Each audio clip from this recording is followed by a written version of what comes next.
बहुत प्रसन्नता की बात है कि माननीय प्रधानमंत्री जी ने यूनाइटेड नेशन के अंदर जो है योगा को एक मान्यता दिलाई।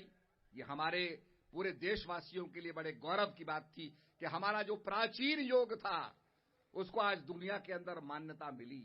आज दुनिया के देशों के अंदर लोग योग कर रहे हैं। आप विदेशों में देखिए, स्पेशल चैनलों में जो है टेलीविजन के ऊपर योग दिखाया जाता है। मैं सैन फ्रांसिस्को में था, वहां पर लिखा रहता था प्रेयर हॉल। आपको प्रेयर करनी है, नमाज पढ़नी है, प्रार्थना करनी है, उसके लिए कमरा होता था। अब जब मैं गया तो प्रेयर हॉल मिटा दिया उन्होंने, उसको लिख दिया योगा हॉल। तो मुझे बड़ी प्रसन्नता हुई। मैंने कहा माननीय प्रधानमंत्री जी ने प्रेयर हॉल को योगा हॉल में बदल दिया। अब योग करो, क्योंकि योग का मतलब होता है चित्त वृत्ति निरोधस्य योगा। चित्त की वृत्तियों का निरोध करके योग का मतलब मिलन। आपका मोबाइल फोन काम कर रहा है, मैं नंबर डायल करता हूं, जैसे ही मिलन होता है हेलो हेलो बात शुरू हो जाती है। तो मिलने के बाद, कनेक्टिविटी के बाद ही बात शुरू होती है। ऐसे ही प्रभु से कनेक्टिविटी, योग को संपन्न करना, ध्यान करना प्रभु का, प्रभु की भक्ति करना, प्रभु की उपासना करना, ये तभी संभव है जब योग होगा, ज्ञान होगा, लक्ष्य होगा। बिना लक्ष्य के हम तीर कहां मारेंगे? तो योग का मतलब होता है चित्त की वृत्तियों का निरोध करके योग करना, टू फोकस वंस माइंड। अब देखिए, सूरज की धूप पड़ती है, कागज भी रखा रहता है, कुछ नहीं होता। अगर उसी धूप को हम कॉन्सेंट्रेट कर दें, एक कॉन्वेक्स लेंस लें, खुरदुरबीन का मैग्नीफाइंग शीशा लें, उस धूप को कॉन्सेंट्रेट कर दे तो तत्काल वहां आग जल जाती है। जो जंगलों में स्काउट्स जाते हैं, जंगलों के अंदर जो गोरिल्ला वॉरफेयर के अंदर जाते हैं, माचिस नहीं होती, तो वो अपने कॉन्वेक्स लेंस से धूप को कॉन्सेंट्रेट करके आग पैदा कर लेते हैं और लकड़ी जलाते हैं। तो कहने का मतलब इसी प्रकार से अगर हम अपने मन को फोकस कर देंगे तो प्रभु भी वहां प्रकट हो जाएगा। इसीलिए कहा, मंदिर मंदिर मूरत तेरी, फिर भी ना देखी सूरत तेरी, दर्शन दो घनश्याम, नाथ मोरी अखियां प्यासी रे। तो जब हम अपने मन को फोकस करेंगे, आपने देखा होगा हमारे हिमालय में पानी बहता है, गंगा जी बहती रहती है, कितना पानी बहता है, टनों पानी बहता है। पर हमने जब उसको रोका, उसको टरबाइन से निकाला, टरबाइन घूमने लगे तो बिजली बनने लगी।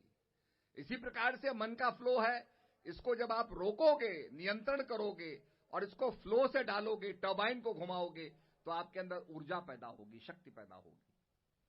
तो यही एक काम हमें करना है निश्चित रूप में देश को आगे बढ़ाने के लिए।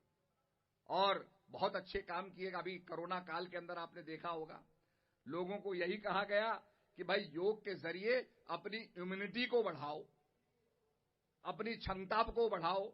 डॉक्टरों ने कहा इसकी कोई दवाई तो है नहीं कोरोना की, क्योंकि इसको समझ भी नहीं पाए।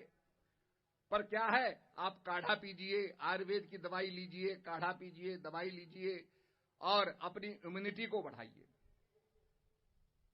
विदेश के लोग सोचने लगे, India has a very big population, कितने करोड़ लोग हैं, 130 करोड़ लोगों का क्या होगा, कैसे होगा।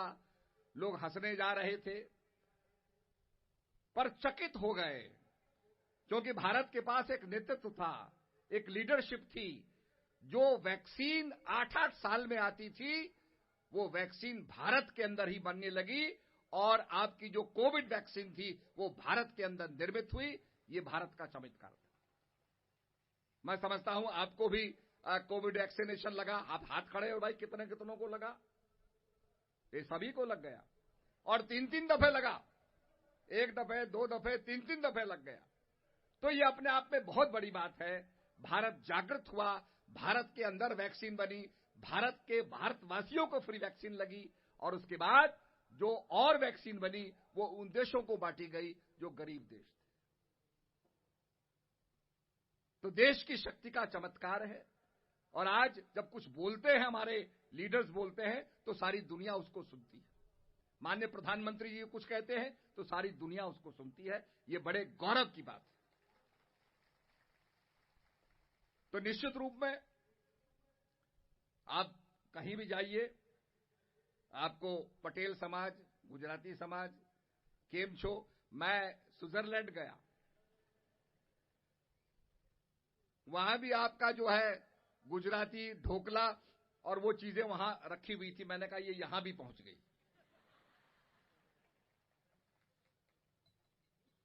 तो कहने का मतलब यह है कि आज आपको जिनीवा में भी आपको गुजराती खाना खाने को मिल जाएगा। तो ये बहुत फक्र की बात है कि इस समाज ने सारे देश के अंदर भारत का मान बढ़ाया, भारत का समाज बढ़ाया। और निश्चित रूप में अगर हम सब भारतवासी मिलकर के चलेंगे तो हम भारत को विश्व गुरु बना सकते हैं। स्पिरिचुअलिटी की जरूरत है, आध्यात्म की जरूरत है, नेतृत्व की जरूरत है, लीडरशिप की जरूरत है। And India needs a leadership. आप चाइना को देखो, एक समय वो था जब मैं चीन गया तो 2 जहाज उतरते थे पीकिंग में। उसका नाम पहले पीकिंग होता था, अब तो बेजिंग हो गया। पहले उसको पीकिंग बोलते थे। और जब हम गए तो वहां वो धूल के अंदर कोई एक फंगस टाइप का कुछ उड़ रहा था। हमने कहा ये क्या है?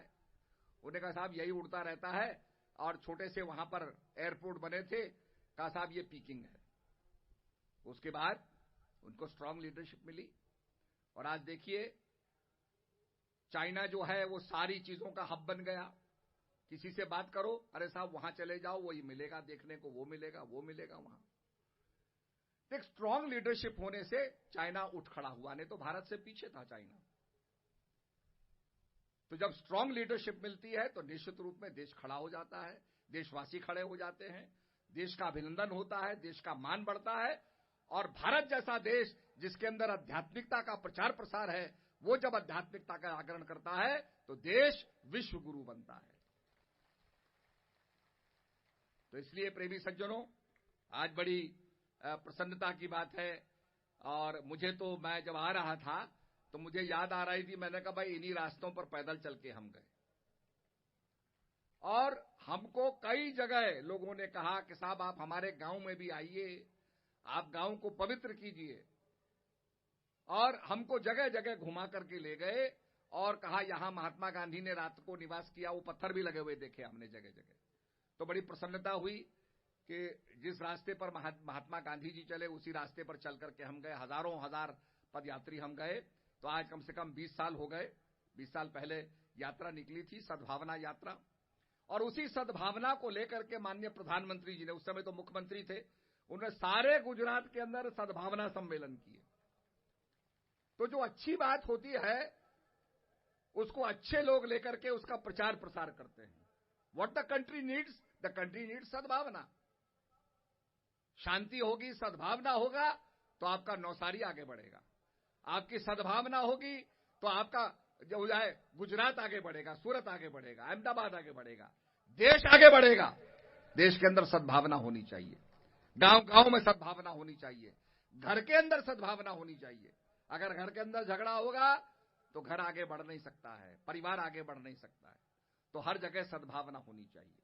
तो इसीलिए हम यही मंगल कामना करते हैं प्रभु से, सर्वे भवन्तु सुखिनः, सर्वे सन्तु निरामय, सर्वे भद्राणि पश्यन्तु मा कश्चित् दुख भाग भवेत्। हे प्रभु, सबका सब सुखी हों, केवल अपने वर्ग के लिए नहीं। सर्वे भवन्तु सुखिनः। आप देखिए हम यहां बैठे हैं तो ये आप प्रांगण देख रहे हैं।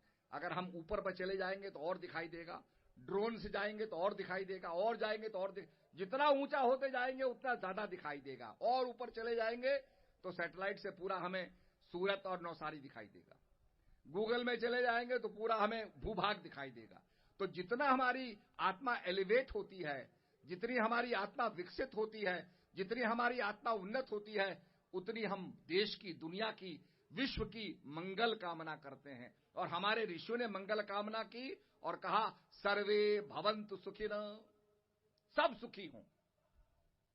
ये नहीं कि मेरा समाज सुखी हो जाए दूसरा समाज दुखी हो जाए, नहीं। सर्वे भवन्तु सुखिनः, सर्वे सन्तु निरामय। कहा अगर सब सुखी होंगे, निरोग होंगे तो बीमारियां खत्म हो जाएंगी, एड्स जैसी बीमारी खत्म हो जाएंगी, आज जो वायरल बीमारियां खत्म हो जाएंगी, समाज आगे बढ़ेगा। आज समाज में क्या हो रहा है आपने देखा होगा, यूक्रेन और रशिया की लड़ाई छिड़ी हुई है। उस लड़ाई से तेल के दाम बढ़े हैं, गैस के दाम बढ़े हुए हैं। अभी विंटर आ रही है, यूरोप को गैस नहीं मिलेगी तो क्या स्थिति पैदा होगी, और जटिलता पैदा होती जा रही है। तो निश्चित रूप में भारत को मार्गदर्शन करना होगा। रशिया और यूक्रेन के बीच में एक ऐसा मार्गदर्शन निकालना होगा जिससे कि सद्भावना पैदा हो। वहां भी सद्भावना होगी तभी देश का निराकरण होगा, दुनिया का निराकरण होगा। नहीं तो हम तीसरे महायुद्ध की तरफ जा रहे हैं, वर्ल्ड वॉर की तरफ जा रहे हैं। उसकी पूरी भूमिका बन गई। तो निश्चित रूप में भारत की भूमिका सर्वोपरि भूमिका है। हम तो उस देश के वासी हैं जिस देश में गंगा बहती है, और गंगा कभी किसी प्यासे से यह नहीं पूछती कि तेरी जात क्या है। जो उसका पानी पीता है उसकी प्यास को बुझाती है। और गंगा तो धरती की नदी नहीं थी, ये तो स्वर्ग में बहती थी। इसको वैतरणी कहा जाता था। भगीरथ ने जब अपने पुरखों के स्वर्ग लाने के लिए, उनके मंगल कामना के लिए, उनके उद्धार के लिए प्रार्थना की, तपस्या की, तो स्वर्ग की धारा धरती पर आ गई और गंगा कहलाई। हम भी तपस्या करेंगे तो हम भी स्वर्ग को धरती पर ला सकते हैं। ये गंगा माता का संदेश है। ये देशवासी खड़े हो, तपस्या करो, तपस्या करोगे तो स्वर्ग धरती पर आ जाएगा। ये हमारे देशवासियों की शक्ति है। तो आइए इसी भावना के साथ हम धरती को स्वर्ग बनाएं, अपने देश को स्वर्ग बनाएं, विश्व गुरु बनाएं। इसी मंगल कामना के साथ सबको मेरा दुआ आशीर्वाद। हरिओम तत्सत।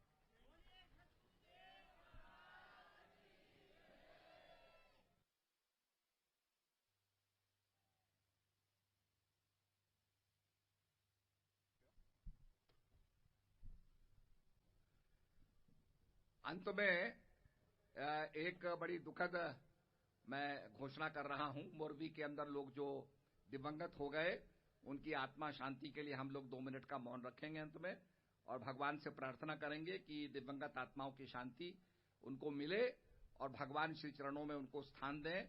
और इस दुख की घड़ी में हम सब उनके साथ खड़े हैं। धन्यवाद। Thanks for watching Adhyatmasar channel. और अधिक भक्तिमय वीडियो देखने के लिए कृपया चैनल को सब्सक्राइब करें, लाइक करें और कमेंट करें।